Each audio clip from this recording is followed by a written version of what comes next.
Hello everyone, myself Jidr Baladi. My recent number is URK18CS233. Today we are going to discuss about arithmetic and looping statement using skills ripped. Already we did this experiment in the previous video, but today we are going to see some more programs in this video. Okay, already we have discussed what is this arithmetic operators and logical operators. We are all discussed this. These are all discussed in the last video, and relational operators. And one more thing, conditional statements we already did.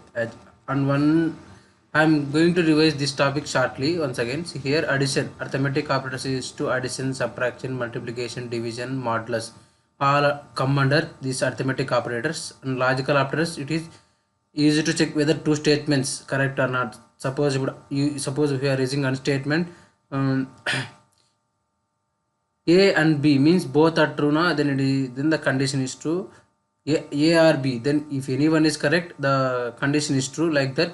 And not means if the suppose your opinion is this is true, your opinion is true, but the output is false. It is a controversy. It is opposite to the your answer. And relational operators are used to relate the two statements that we are all discussed: equal to, greater than, or equal to, less than or equal to, less than. These are all discussed in the previous video, but for recapping purpose I have introducing this again. See here, and if else statement we already these are also known as conditional statements. Switch statement we already discussed in the previous video, while for looping statements also we did in the previous video. Now I'm going to the experiment. See here, the first question is to check whether the entered number is palindrome or not. Before going to explain about this program, I would like to say about what is palindrome. Palindrome is if you revert the letter, mirror image. It is like mirror image. If you see the word in the mirror, if it appear like the original image, then it is a palindrome word. See, suppose I am taking I am taking the word 121. If you reverse that word, reverse the word, we will get 121 same. So that is a palindrome. See here, 111. Reverse it again, we will come 111. So this is called palindrome. For doing this program, I am going to explain the algorithm how to do this program. See, first we need to get the input value from the user using read command, and we need to initialize sum equal to 0, any value equal to 0, but here I would like to prefer sum equal to 0, and I am assigning the input, the value which is read by the user, assigning to n1 separate variable, because I will explain you why there is a need to assign this value to the separate variable. And again, see here, using while statement, I am checking the condition n greater than or equal to 0. If it satisfies, then I am going, see here, r means remainder, r equal to expression n mod less 10. I have to took the, see here, 121 mod less 10, we will get 1 is stored in the r value.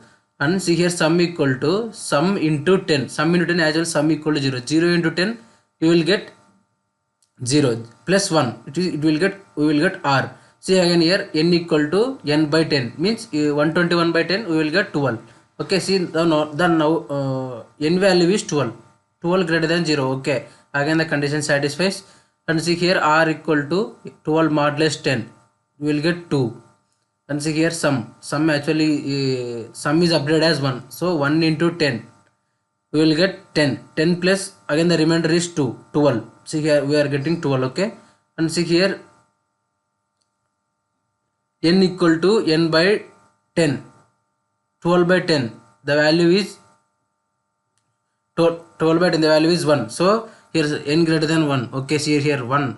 Again we are getting sum equal to sum into 10 plus r. We are getting here, see here, sum actually the sum is 120 plus 1, we will get 121.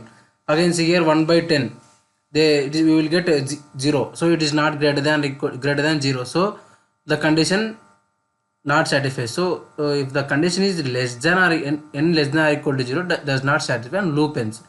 And we have to check whether the sum value is equal to n1. See here, I will explain why there is a need to store the initial value in the n1. See here, n1, because Actually, the now here n equal to n by 10. The value is something 0. At last you will get n equal to 0 point something. Now you will not compare n with sum because n equal to 0 and the sum is 121. So for that purpose, I have used the separate variable n1 to store the initial value, and I am comparing here. See, let's see the program here. See here, I am asking the user to enter number and store sum equal to 0. I am using read n command. I am reading the entered value and storing n1 n value in n1. See here, while n greater than 0, do these are all command. These are all statements we discussed now. I am going to show you the output. See here, actually I'm going to execute this program. Wait a minute.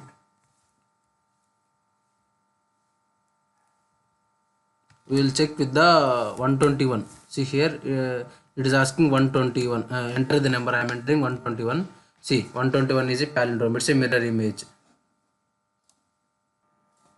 See here, and the next question is we need to check suppose the given number is even or odd, or it is positive or negative. We need to take the input from the user, and we need to check whether the number is even or odd, or it is positive or negative. See here, for that we need to obtain the input value from the user by using read command and use obtain the choice. Suppose here the question is we need to find whether the given number is even or odd or positive or negative. So we need to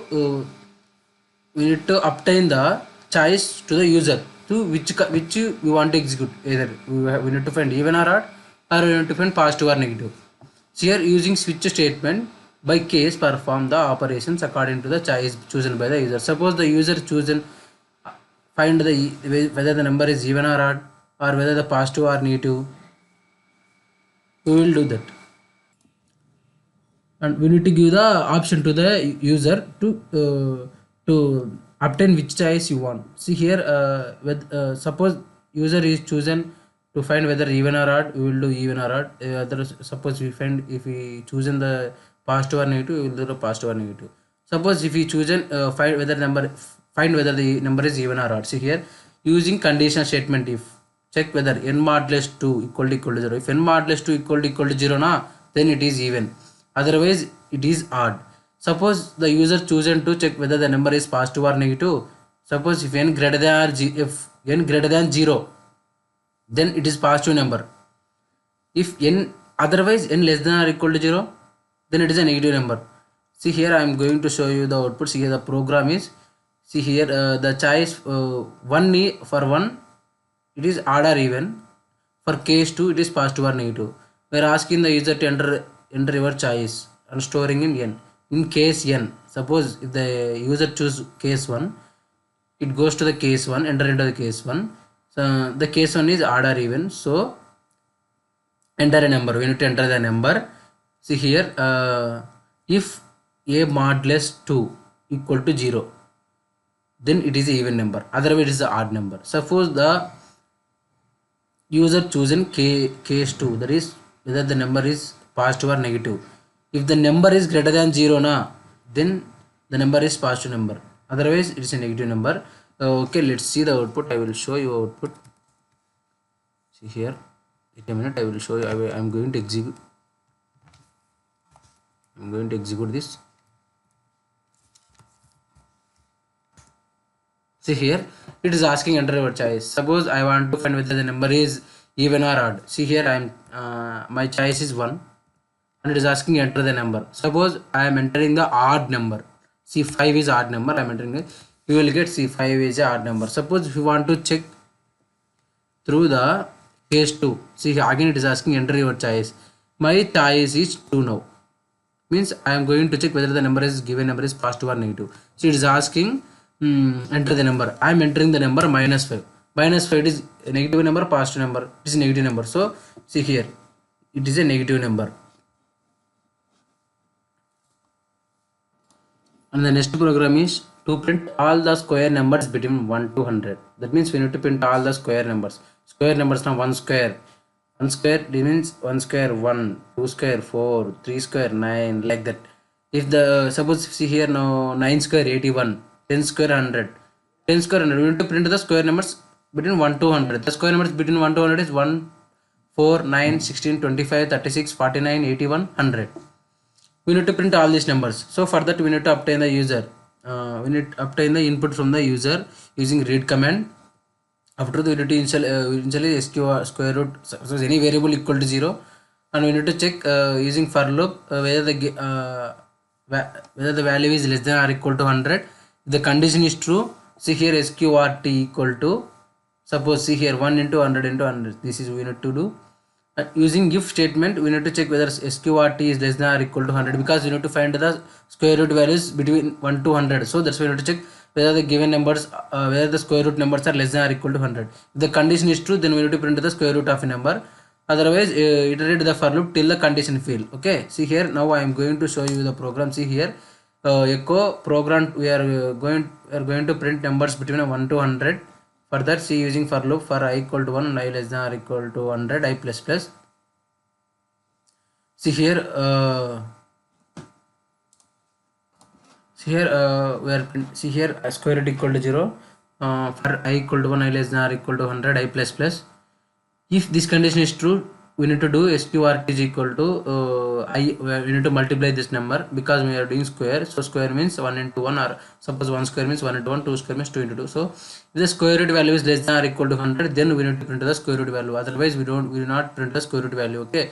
See, now let's see the output. I will show you the output. I am going to execute this program.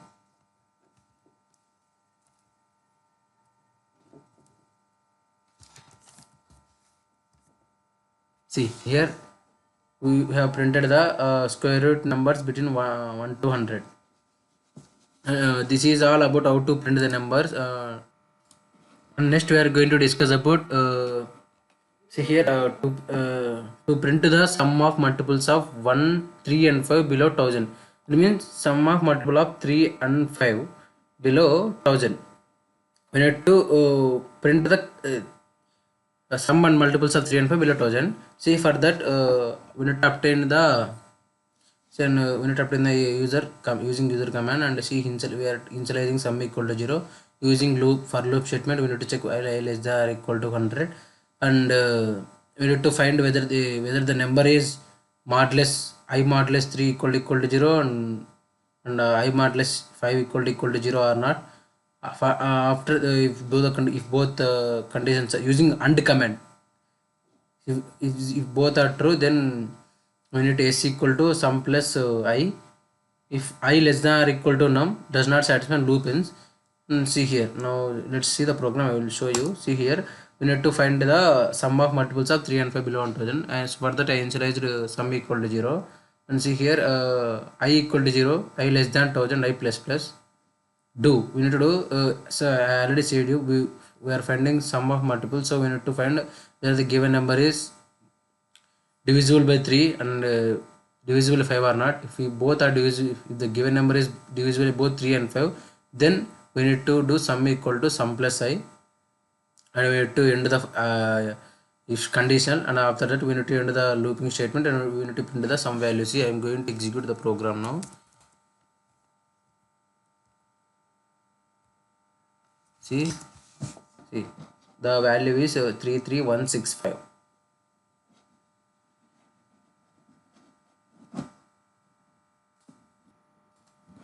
See, and now we are going to discuss about greatest common divisor of two given numbers. We need to find the greatest common divisor of given two numbers. For that, we need to obtain the input value from the user using read command, and we need to obtain the input value from the user command, because we need to get the two values as input. So we need to obtain the input values 2 times from the user, and we need to check by using looping statement. We need to check whether the given number I less than or equal to n1 and I less than or equal to n2. If these two conditions are true, then we need to go to the following operators. See here, using conditional, if check whether n1 modulus I equal to 0 and n2 modulus I equal to 0, then we need to assign gcd equal to $, and we have to print the greatest common divisor. See here, now I will show you the program. See here, program to print greatest common divisor.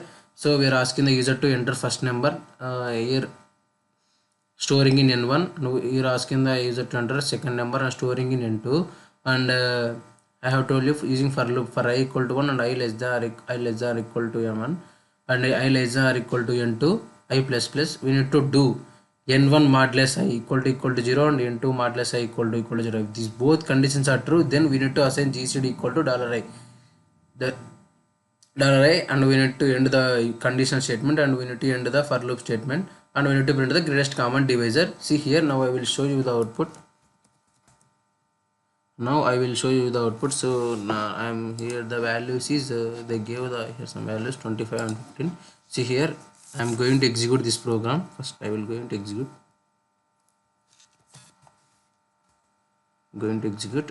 see here, the values they gave is 25 and 15. See, I am going to take, sorry yaar, I am going to execute again this program. It's a small mistake, okay, sorry. I am going to execute this program again. See, it is asking enter, see 25 and 15. See, the greatest common divisor is 25, because here also see they give example input is 25 and 5, the output is 5. See here also I go input is 25 and 15, the output is 5. This is all about arithmetic and looping statements. With this we are closing this arithmetic and looping statements, and it's the third experiment. This is all about the third experiment. Thank you.